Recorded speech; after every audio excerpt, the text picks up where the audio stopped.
Hello guys, eto na nga po yung kumpletong pagluluto ko ng binignet nila Team Harabas. Bale, pinakuluan ko lang po yung malagkit, tapos nung malambot na po siya, saka ko po inilagay yung condensed na ube flavor. Isang latang condensed lang po yung nilagay ko dyan para hindi po siya ganong katamis.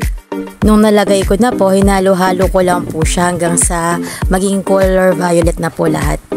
Next po no, nilagay ko na po yung mais niya. Bale, isang latang whole corn lang din po yung nilagay ko dito. Tapos minix ko lang din po. Tapos po nung nahalo ko na siya, sinunod ko naman po yung buko.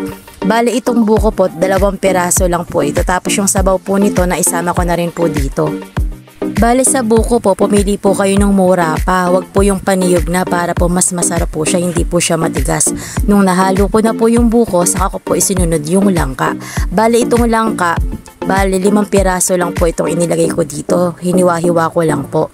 Tapos nung nahalo ko na po, saka ko po inilagay yung ebap. Bale, isang malaking ebap lang din po yung inilagay ko na gatas dito. Halu-haluin lang po natin hanggang sa mamix po yung gatas sa mismong malagkit.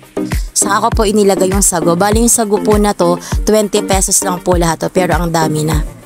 Pag nalagay na po lahat ng sago, halu-haluin lang din po natin. Dalasan po natin yung paghahalo para hindi po dumikit sa kawali.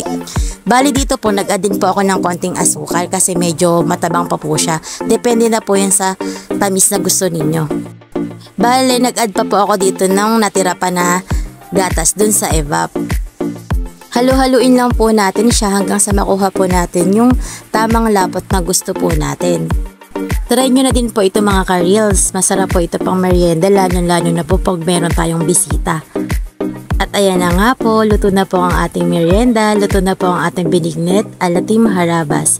Try nyo na din po, kain po tayo!